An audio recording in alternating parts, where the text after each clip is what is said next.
Hello, Paul Bloom. Hello, Robert Wright. How you doing?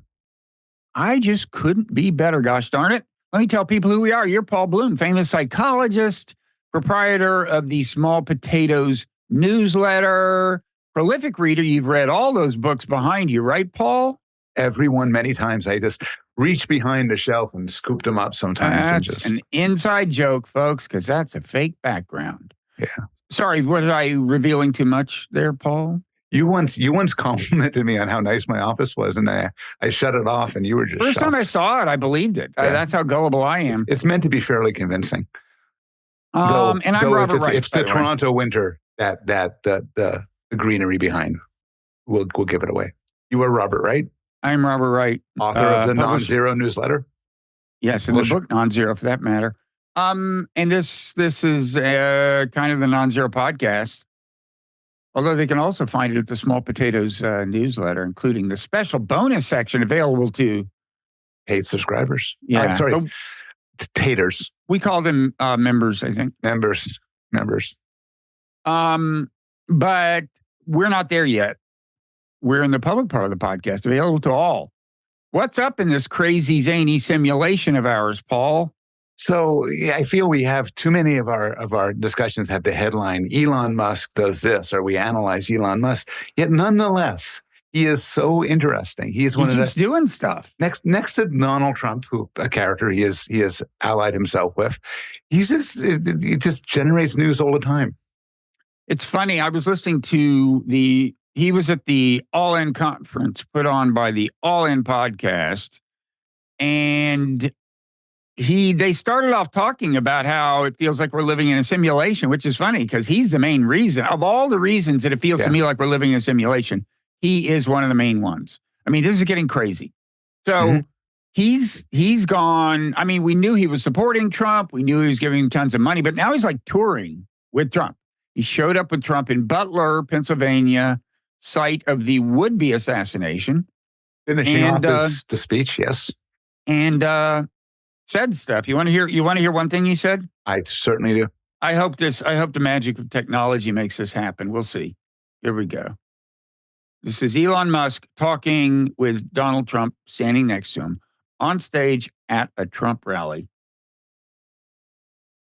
Oh, I guess you have to. This is no ordinary election. The other side wants to take away your freedom of speech. They want to take away your right to bear arms.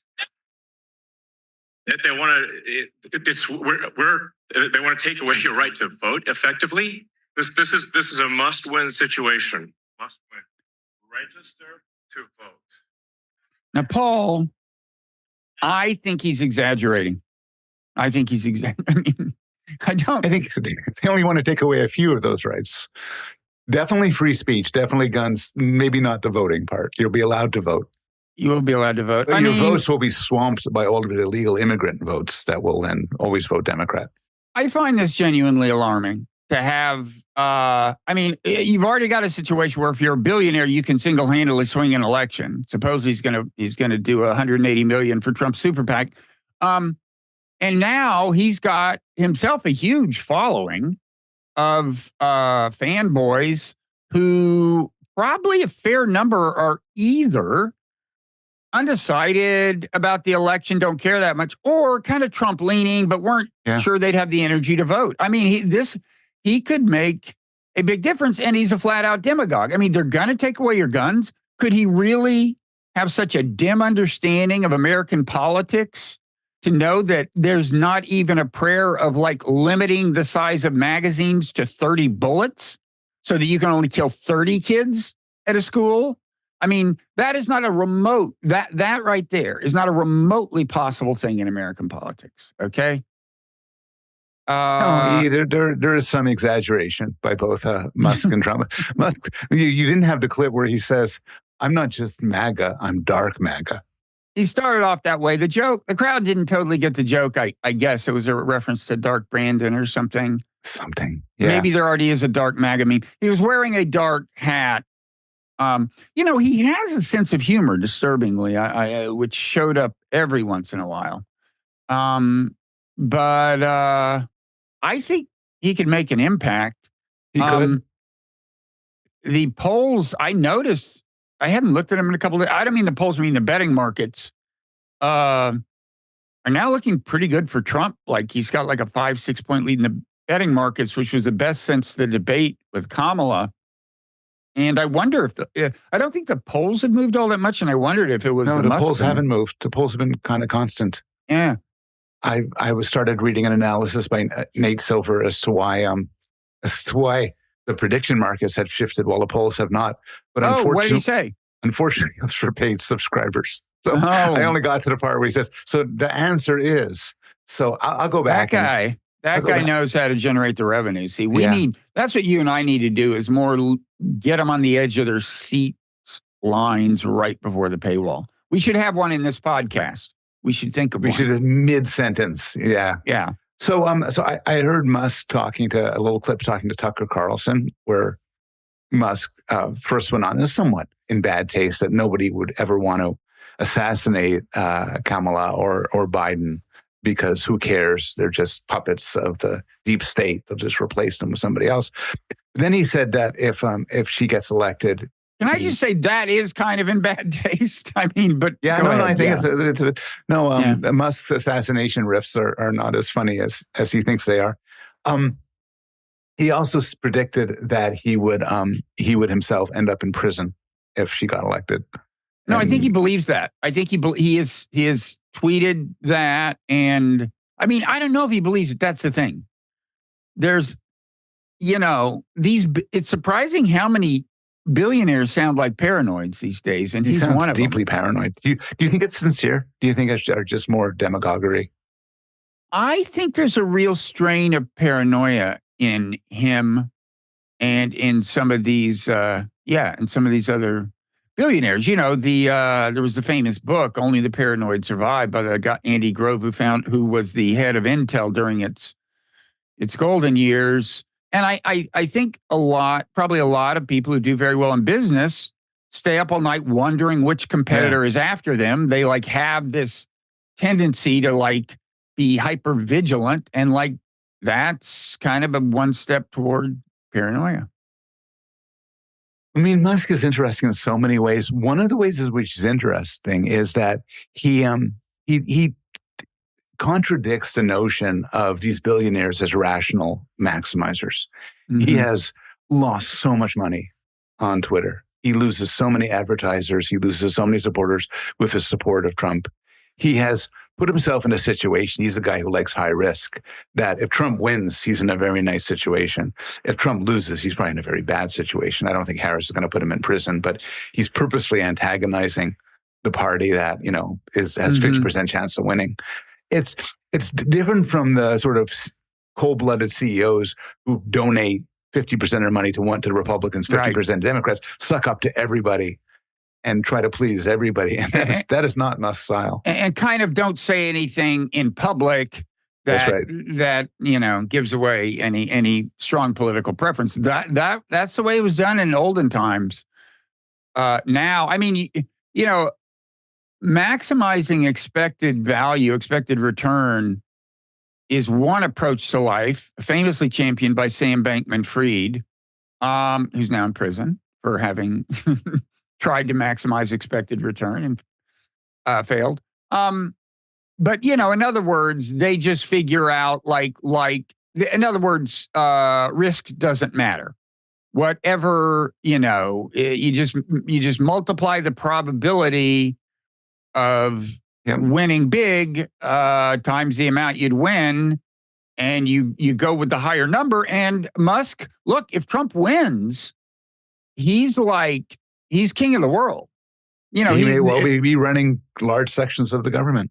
Yeah. Oh, yeah. I mean, he may be some kind of czar. I mean, some kind of, his big thing is business efficiency. He was talking on this All In podcast about how much he would cut government, waste, and the idea was very explicitly that this would be his portfolio.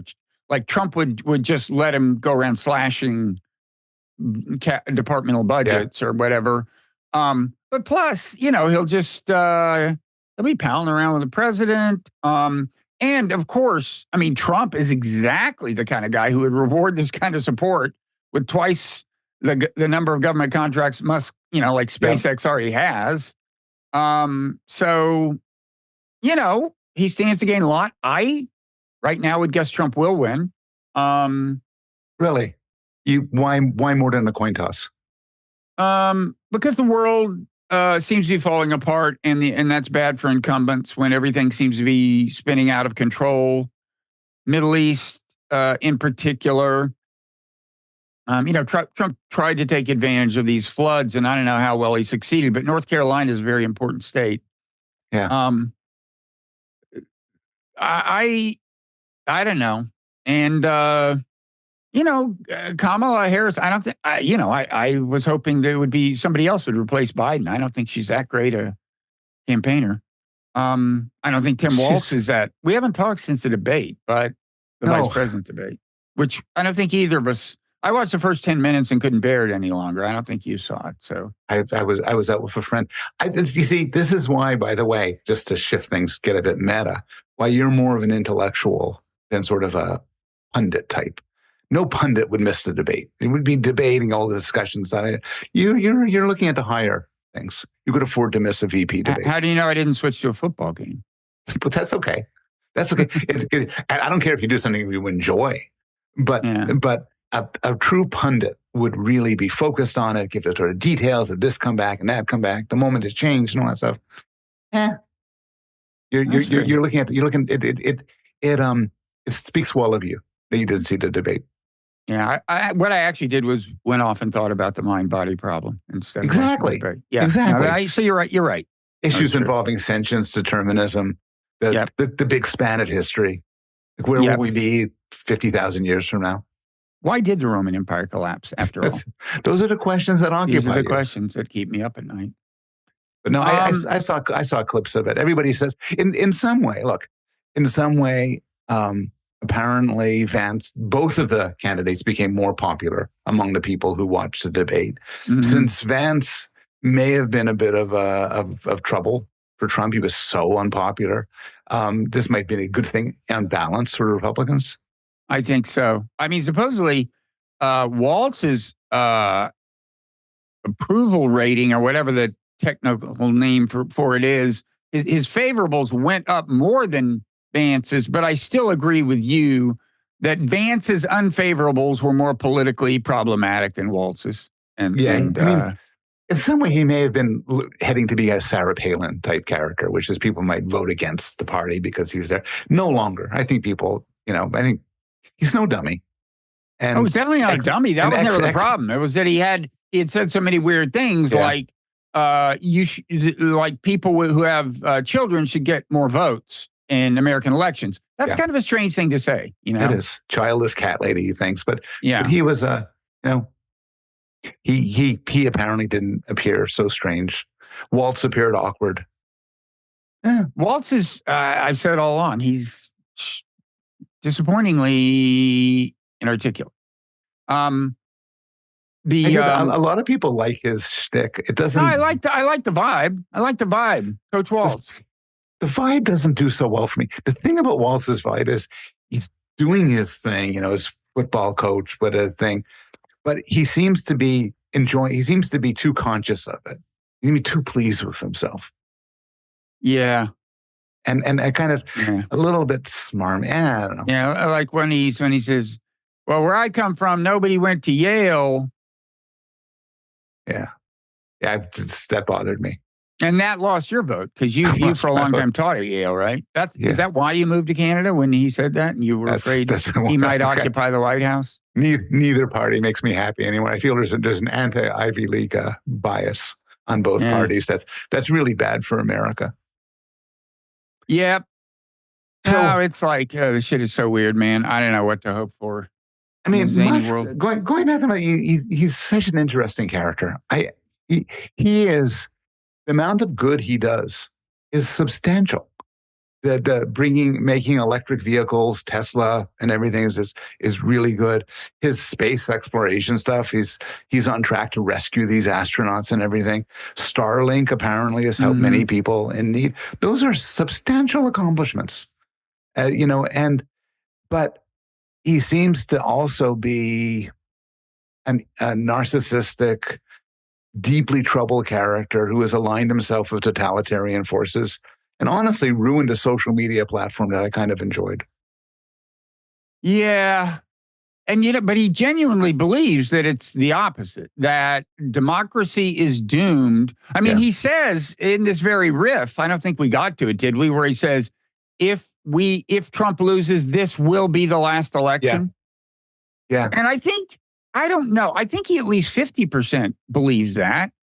I mean, both sides are, for my money, are somewhat exaggerating the peril to democracy. Although I got to say, after January 6th and the election denialism, I'm more concerned about Trump than I was. But they both genuinely believe, both sides, I guess, genuinely believe that the other side is out to extinguish democracy. Yeah.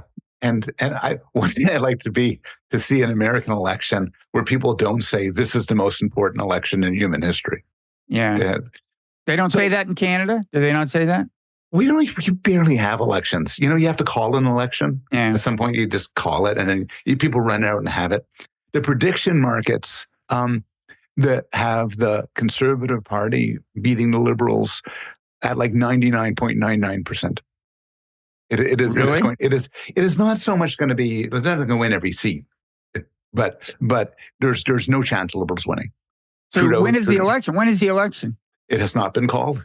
The prime minister gets to call it within a certain period. I wouldn't call it either if I were a liberal and the markets were saying 99 point. You're not allowed to wait forever. I think they have to get it by the end of next year or something. They have to call it, and then there's a fairly short election cycle. Mm-hmm. And when that happens, you and I are going to talk Canadian politics a lot. I don't want to. I'm really looking forward to that, Paul, but I'm afraid I have other plans that day. There's been something that's just been forever. I've been committed to from way back on whatever day this turns out to be. You know what they say? Canadian politics is a way to get the viewers, get the clicks. You know what? I know. This is your line, right? Go Mike ahead. Kinsley, he wrote a whole column about the most boring headline in the history. Go on. Oh, you don't know? It was remind me. It was Worthwhile Canadian Initiative. It was actually written by Mort Kondracki, who was also at the New Republic, although I think he wrote it for somebody. I don't think it was in our magazine, but and it was about NAFTA before NAFTA was NAFTA. It started out as a trade negotiations with just Canada, I think, and Mort wrote a piece called Worthwhile Canadian Initiative, and Mike just saw it and thought, I cannot imagine a piece I would less rather read than that. And so wrote a whole thing about it. Yeah, the Canadian. I don't mean that offensively, Paul. I hope that didn't. There are worse things than being boring. It's not a good trait, but there are worse things than being a boring country. I'd settle for boring. I mean, if America just became super boring right now, that would be such a huge improvement. So you guys need to give us the secret of your success. How do you stay so boring? I wonder, it's not the multi-party system, because a lot of interesting countries have multiple parties that clash in interesting ways and odd coalitions. Maybe, here's a segue. Donald Trump was talking about the genes, the genetic properties of some people who are, he says, invading our country. Maybe genetically, the Canadians. You think you have boring genes? Boring's a harsh word. We have stable genes, high conscientiousness, respect for others. Genes. That's it. That's right. That's right. Yeah. So Donald Trump, I'm not sure I have the quote, but he basically said, I'll get it. I'll call up this article. But he was basically, of course, talking about immigration. And he said, the quote is, we have got a lot of bad genes in our country right now. And the preface to that was, claiming that 13,000. Okay. How about allowing people to come to an open border, 13,000 of which were murders, many of them murdered far more than one person. Now, first of all, you know what I'll bet, Paul? I don't know where he gets the 13,000 number. It's probably the number of Americans killed by legal and illegal immigrants over the last number of years. But wherever the number comes from, I'll bet it's the number of murders, right, that are committed by them. So when he says 13,000 of which were murderers, and that many of them murdered far more than one person. I'll bet there's an internal contradiction right there if you look at the stats. But I digress. That's not the... This could blow the election wide open. This could blow the election wide open, because if there's one thing American voters will not put up with, it's a logical contradiction. Somebody once suggested that Trump has this riff about people escaping asylums to go into the United States. Mm-hmm. And the claim that they make is that Trump is confused about the notion of sort of seeking asylum, and to kind of parse it as they are escaping from insane asylums. That would definitely another contradiction that would sink him if it turned out to be true. That would definitely not shock me. Yes, he was talking about the bad genes of these people. He says, wait, there's another part. Now a murderer, he says, I believe this. It's in their genes. He's saying murderers all have murder genes. And we got a lot of bad genes in our country right now. So that's the logic, is that some number of immigrants have killed people, that killing people is in the genes. So we've got bad genes coming into the country. Yeah. His father was an immigrant. I'm not sure about those genes. But what do you have to say about that, Paul, about genes? Yeah, by the way, we can talk about this in overtime, but I'm so out of it that I only just realized that John Tooby died last year, which you surely knew. Yes. Great. Yes. Well, as much as anyone else laid the foundations of evolutionary psychology. And the reason I think of this is because when I was these many years ago promoting my book on evolutionary psychology, and I was on TV, and he saw me, and he was so gratified that I answered the question, what is evolutionary psychology, this way. I said, first of all, let me tell you what it's not. It's not the study of how different people having different genes leads different people to behave differently. That's behavioral genetics. Evolutionary psychology is more about the study of human nature generally, the things people everywhere have in common. Anyway, that was, he stressed that part of Ev Psych. He did. And one of the things about Ev Psych is it's very much focused on human universals. Some of his critics, I think, often maliciously and unfairly say, it's this racist idea that different groups have different genes that make them, some of them bad, some of them good. But the idea is to focus on what we all have in common. And along with his wife, Lita Cosmides, John did some wonderful, brilliant work establishing the framework for this theory. So he was really a sad loss to the field. And he was also a mensch, really good guy. Really good guy.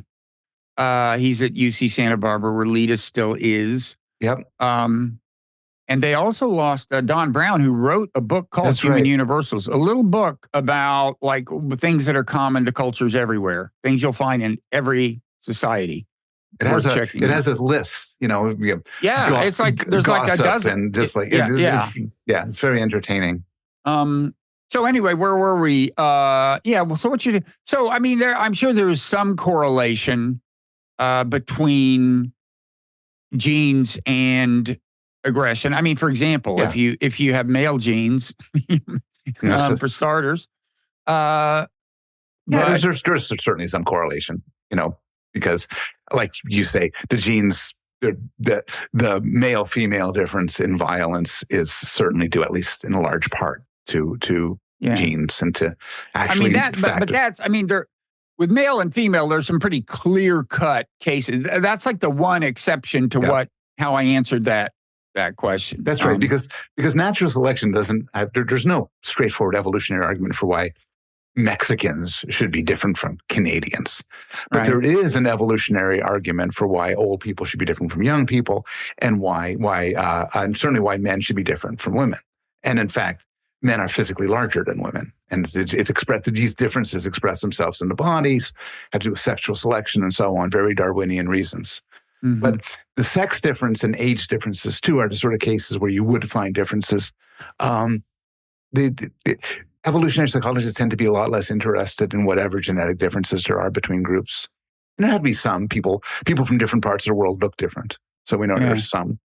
And I mean, one thing people don't appreciate, and this gets back to the question of violence and the genes, is EvPsych can provide explanations for why different environments lead to different outcomes. Martin Daly and Margot Wilson, two great evolutionary psychologists, wrote a book called Homicide, where they argued, among other things, that if you look at, I mean, when you find like ostensible correlations, well, they are correlations between ethnic groups and violence. When you correct for things like income level, they tend to go away. It's a really smart book. But anyway, one thing I would say is I certainly wouldn't surprise me if illegal immigrants have a higher rate of crime and homicide. Both of those things do correlate with income level, and they are mostly the low income level. Some of them are, are kind of have to live in the shadows and so on. But I don't know what the numbers are, actually. I haven't even looked at how close Trump's even numbers are to. I mean, Trump talks a lot about genes at every level. He talks about his own. He talks about his own genetic propensity towards genius. I think he had an uncle who taught at MIT or something, and he talks about himself being a genius. I think at some point he spoke. He was addressing groups of Jews, and he talked, as in a complimentary way about our natural propensity to be good with money. Yeah. And it is, I think regarding immigrants, a lot of this talk is malicious and meant to be nasty and to foster prejudice. But in general, there's just a worldview that these racial differences are profound and deep and genetic. Yeah, I mean, he didn't say, I guess, that in the case of Jews, this was because of the genes, did he? Or I wouldn't put it past him. I wouldn't put it past him. I'd have to look it up. I remember at some point he had I know he's complimented the Jewish groups complimented our abilities with finance. I'm not sure. I'm not sure if he made a point that that's genetic. He's also said that I forget how he put it, but it was close. It was kind of reminding me of the time Biden said to the black guy, "You're not black if you're not voting for me." You remember that? Oh, did he? You ain't black. It was like he was being interviewed, and the guy said he might vote for Trump or something like that. I think, if I'm recalling correctly, Biden said, "You ain't black." Anyway, Trump has said the same thing about Jews, that they're not good Jews if they don't vote for him. And what he's doing is conflating Jewish identity with Israeli citizenship or something. Because what he means is he thinks he's better for Israel than Biden. Yep. So anyway, well, you know what Israel brings us to, Paul? It brings us to an interview on the CBS Morning Show. Yeah, one of the CBS Morning News. I don't things. It's by Coates, Ta-Nehisi Coates. Ta-Nehisi, I think. Coates. It was his. He's got a new book out called The Message. He was a guest. Yeah. And this CBS interviewer came at him pretty hard. It turns out they know each other, which I think may account for why Ta-Nehisi handled it with, I thought, more calm than I might have mustered if somebody started off saying, basically, your book is the book of an extremist. Yeah. But so I saw the clip. It's actually entertaining. It's interesting. I thought Coates came off very well. He argued back. I'm sort of thinking that all of these interviews should be like this. It's much more interesting when somebody comes out with a book, particularly a controversial book, for people to say, "Oh yeah, I think you got important things wrong. You're very biased. And then let the person respond." But he didn't say he got anything wrong. So we should tell people. So Coates' book is called The Message. And this guy focused on the part about, the book has, I think, 3 parts. He went to Africa. It's a reflection on, I think groups and their ethnic and national narratives and stuff, and his own ancestry as an African-American and so on. He went to Africa. He went to someplace in America, and then he went to the West Bank. And his account of the West Bank is not, what your average pro-Israel, advocate would like to see out there. I mean, he, calls it an apartheid state and on and on and on. And that's the part this guy focused on. Turns out this guy has 2 children who lived in Israel on October 7th of last year. And so, and he started off by saying, look, if I didn't, if I didn't see the cover of this book and he wrote it, I'd say this was written by an extremist. Let me see if I can see find any other quotes. It's like something like you're trying to undermine the pillars of Israel or something. You delegitimizes the pillars of Israel and also doesn't talk about the many. Doesn't tell Israel's side of the historical story as to how they came to be in this position with respect to Palestine. And I haven't read the book, but Coates conceded that point. Coates said, no, I'm not telling that story. That story's been told so many other places. I'm telling a different story. I'm focusing on Israel's crimes. I'm focusing from the perspective of the victims. The story, Coates says, their story has not been adequately told. And it's a fair answer. I mean, I thought it was just an interesting back and forth. I was sort of surprised that, to continue what happened, a lot of people were very upset about this. There was, I don't know whether the person asking the questions was sanctioned in some way, punished. Well, what we know, apparently there was some blowback from within the CBS news staff because an official had a Zoom conference with a bunch of the staff mentioning the Coates interview, not mentioning the interviewer by name, but conveying, it was all pretty vague. I mean, she didn't want to be all that explicit, but kind of conveying that they had probably had a word with the interviewer. Not that he's being that there was any official penalty or anything, but that they were not happy about the interview. I mean, you got the sense. And then this ran in the Free Press, which, of course, is very anti-woke and very anti-trigger sensitivity.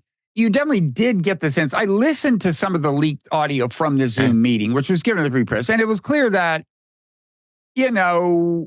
some probably younger staffers complained. I mean, they could have been of Arab ancestry. They could have been blacks who felt that, Coates hadn't been treated fairly because of his color. They could have been young Jewish leftists. Who knows? But there had been blowback, and the Free Press kind of got, I think, outraged about that because they're the Free Press. I mean, both they're both anti-woke and they're very pro-Israel.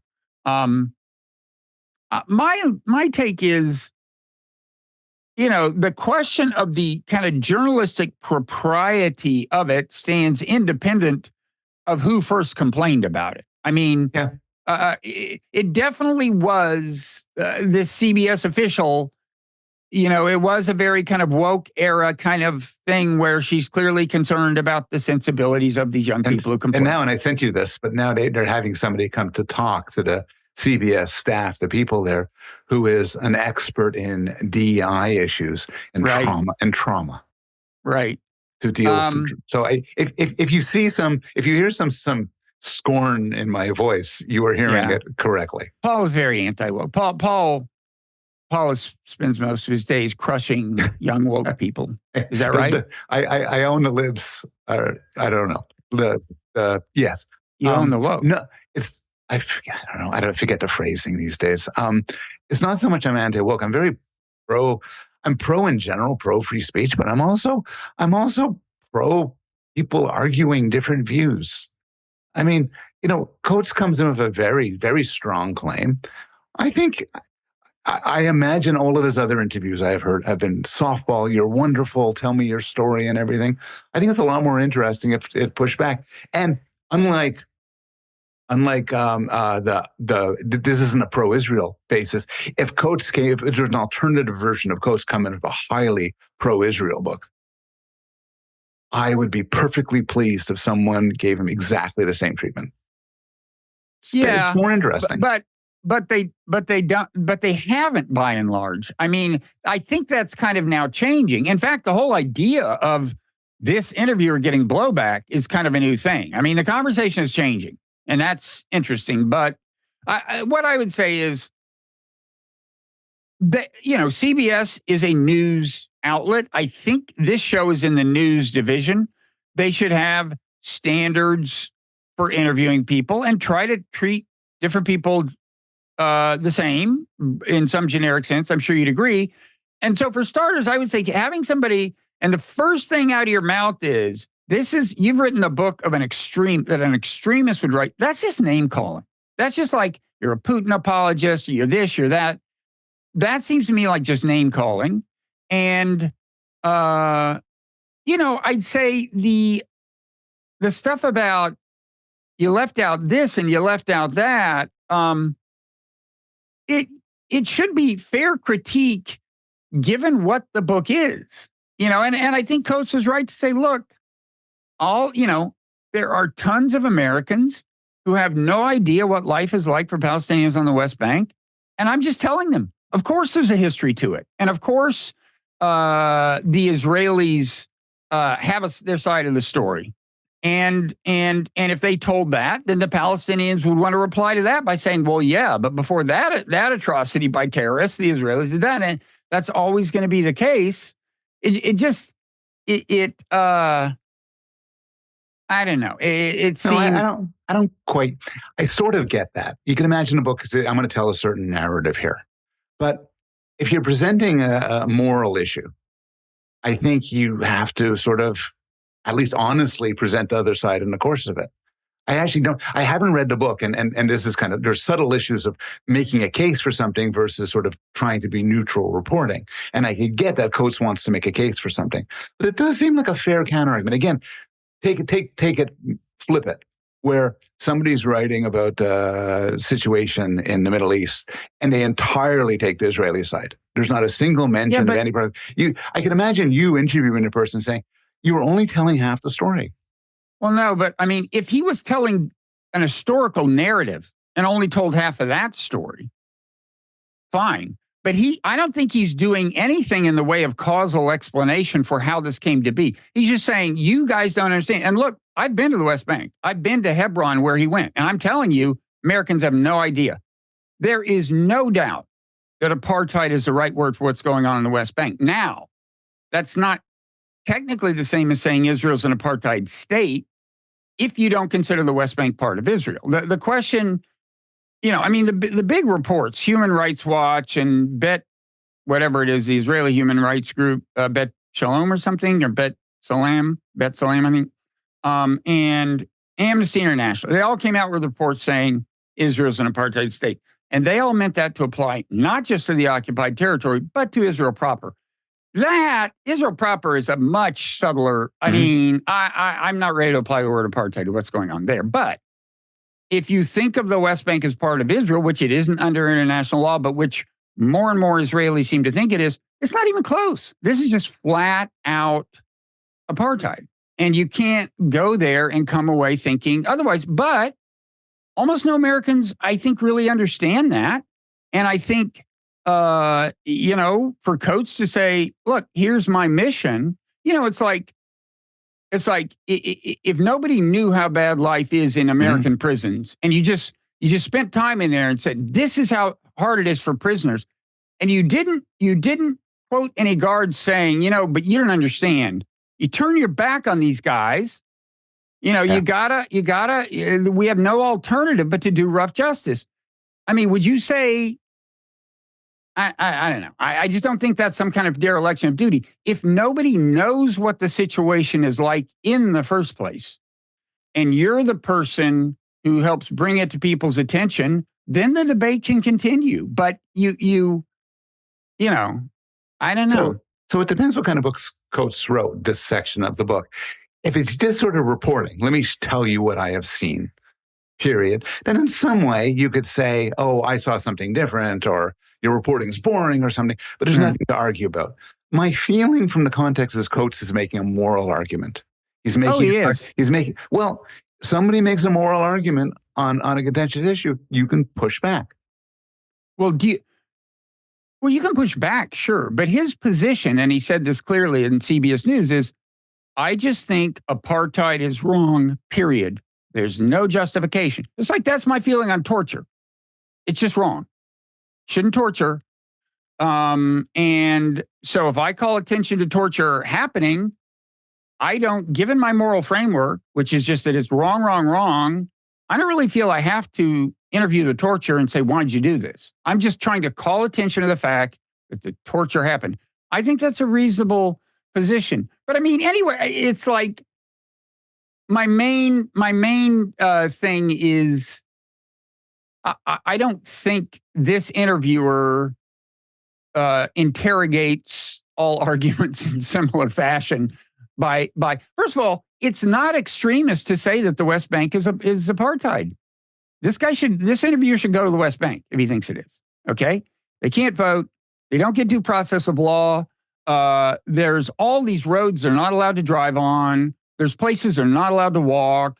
It's just you know, plus, I mean, they are, just last week, Israel started bombing. They bombed a refugee camp in the West Bank, killed 18 people. Okay. It's not even like police brutality.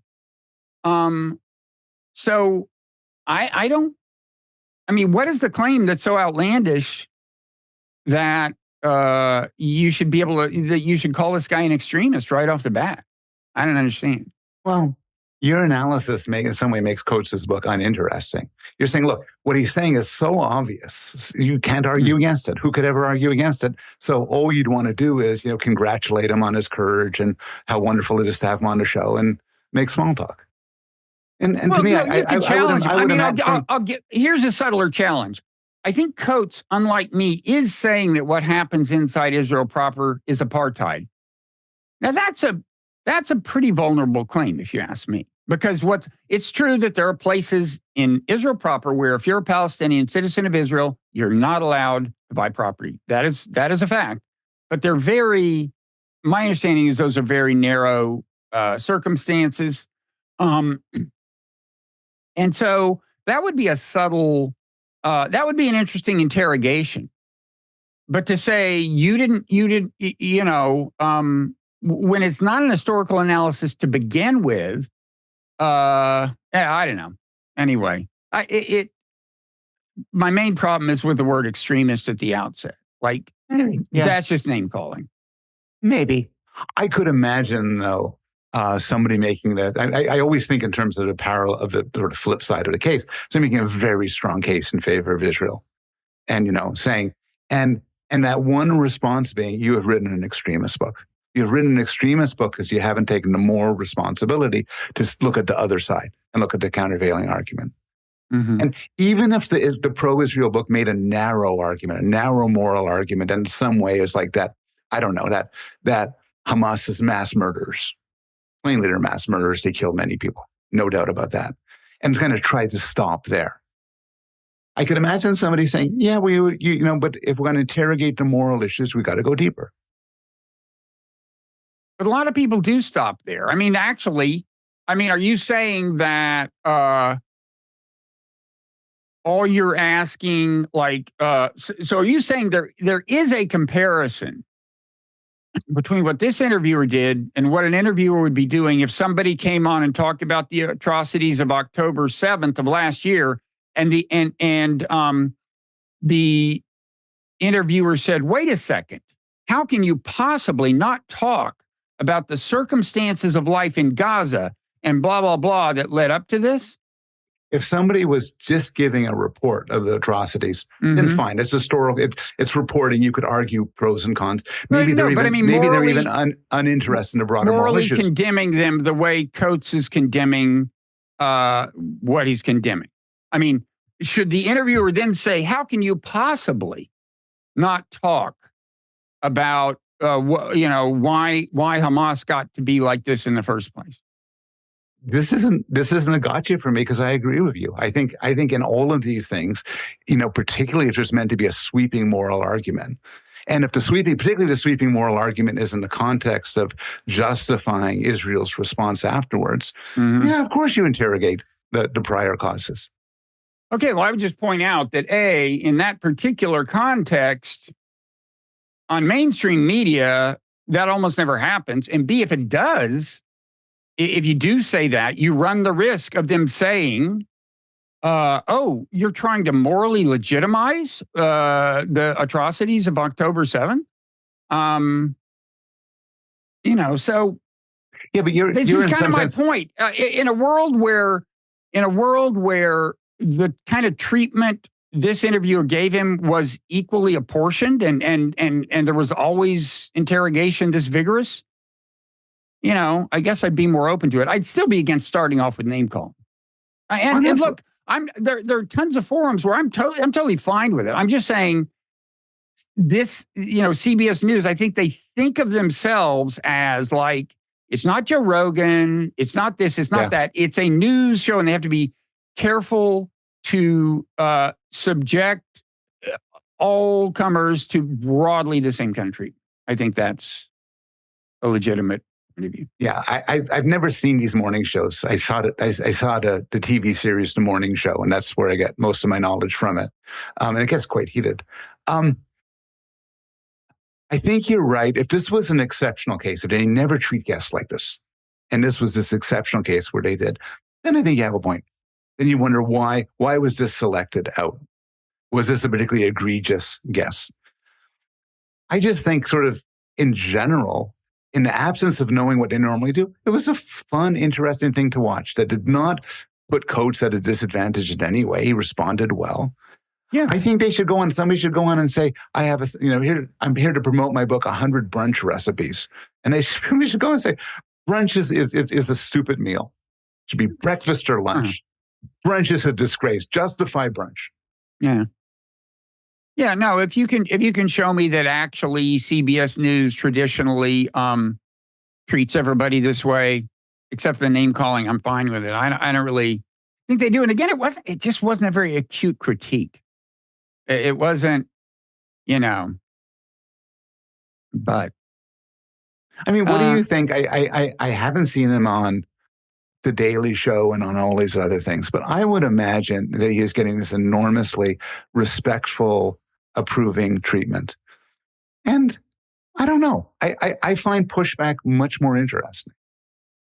I think in those venues, I'm sure it's a topic that welcomes pushback. I'm sure he is. And I just don't know if he's going on the places where he would get pushback. I don't know if he's going on, well, maybe these days the places that would give him pushback don't want him on anyway. Fox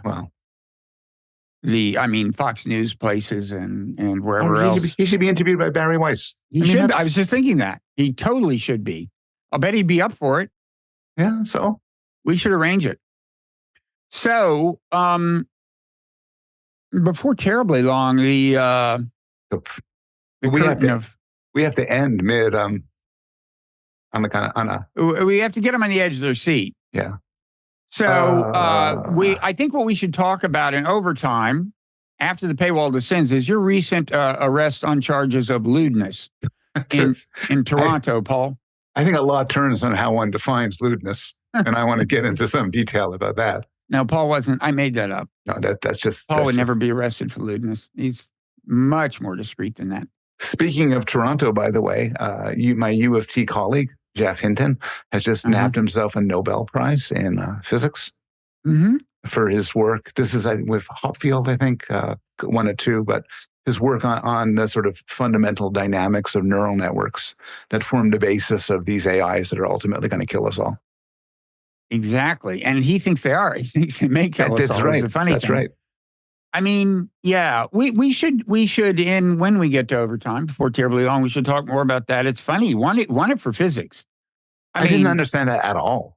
No, he had no idea. I mean, usually there was another guy who won the Nobel in something else, and I heard the interview this morning. He said, "Well, yeah, you're on the list, but you think it may never come up. Your name may never come up." Well, Jeff Hinton didn't know he was on any list. He's a computer scientist, and he won it in physics. Michael Lewis, in his wonderful book, The Undoing Project, the relationship between Danny Kahneman and Amos Tversky, ends the book with Danny waiting by the phone the morning the Nobel Prizes are asked, just waiting to hear if it's going to ring. Really? And yeah, it's a great ending. And he waits and he thinks this isn't going to happen. And then I think the last line of the book is, the phone rang. Would you admit, if you were waiting by the phone in that situation, would you admit it to an author or anyone else? I don't know. I don't know. See, I wait for the phone anyway at the Nobel Prize. I know I'm a long shot. I just wait for the phone. I just hope someone will be interested in talking to me. It never happens. I just sit here all day. I just think for me, it's going to be literature. I mean, small potatoes sometimes has these flourishes. Oh, totally. In fact, I got a quote. This is just a dynamite. This is just a dynamite opening sentence. I mean, this is so good, Paul. I mean, maybe we should put them on the edge of their seats for this little nugget of a literary gem. No, let's give them this one for free, Paul. It's an opening line. And I just think, if you don't have a Nobel Prize yet, there should be an investigation. Here's the opening line of your piece. I often think about Mission Impossible Fallout, period. That's the line. That's it. The killer. I have a question. Do you really often think about Mission Impossible Fallout? It's this thing about men thinking about the Roman Empire. I hardly ever think about the Roman Empire, but I do often think of Mission Impossible Fallout. That was a great... Which by the way, is according to Claude, which rescued me on the spelling, it's Mission : Impossible Fallout. It's a lot. Well, that brings us back to Jeff Hinton. I mean, that was a masterful segue because he's an AI guy, Claude AI. Yes. Oh, and we have some commenters provided us better reason. Oh, you're pronouncing it right now. Did you pronounce it correctly just now? Claude. You had been saying Cloud. Now I'm conscious of it. Like a francophone. Anyway, so we should do this thing where we explain there's a lot more to come, folks, and it gets only better if you can imagine such a thing. Gets spicier. And if you are a paid subscriber to either the Non-Zero newsletter or Small Potatoes newsletter, it can be yours. So what are we going to talk about in overtime? I want to talk about Jeff Hinton and AI a little. I want to briefly respond to some of the commentators' responses to what I said about Amy Wax, more free speech Amy stuff. Wax, the controversial Penn professor who's been suspended or something? Been suspended with like half pay or something for saying some putatively racist things. I want to, I saw the movie The Godfather for the first time. I think I saw it when I was a teenager to drive in while drinking beer. So I think that's the reason this felt like the first time. And I have some thoughts about The Godfather. Oh, that sounds great. I saw Challengers, by the way. Have you seen it? Now, what is Challengers? I mean, I don't even know. Oh, it's a tennis movie built around a romantic triangle. It's a lot of fun. Okay. And it seems like there was something. What else we have to say? Oh, Sam Altman. My Sam Altman piece, which, by the way, was reprinted in the Washington Post, appeared in the newsletter. And if you read the many comments in the Washington Post piece, you'll find that there are people who don't like Sam Altman. They're very skeptical of AI and big tech. I mean, it was like amazing, kind of, almost. Yeah. A lot of that. You have a few things to say about Sam Altman, basically summing up that he would become, if he, quoting, I forget the person, quoting somebody who said that if he was to be land on an island of cannibals, he would become king of the cannibals soon. And you went with that. That was I went with that. That was my lead. And once you've read that, you just can't stop reading, wouldn't you say? It's not the kind of lead like about my Mission Impossible thing, but it's very... No, that's a much better lead. I often think of, what is it? Mission... Impossible. That is some good shit, man. Okay, people are going to wonder what it's up to, and we don't need to talk about it. But the point is, I argue that Ethan Hunt, the action hero of it, is not a utilitarian. Yeah, and the whole movie turns around a point where he saves his friend, and potentially condemns millions of people to die because of it, and what that means. So we'll get into that. We'll get into the because if you thought that great opening line was all there is to that piece, folks, are you ever wrong? And we'll just riff and be our zany selves. So, but should we promote anything like your Twitter handle is Paul Bloom at Yale? Mine is Robert Reiter. Although both of us found that these days in the Musk era Twitter, you cannot increase your number of followers. It's like matter. There's a ceiling. It's a glass ceiling. My followers have not increased. My tweets get no pickups. It's I don't know. Some of my tweets do. You have to put a little Ta-Nehisi tweet, like a little critique of certain Israeli policies, I find. Does the trick. But not always.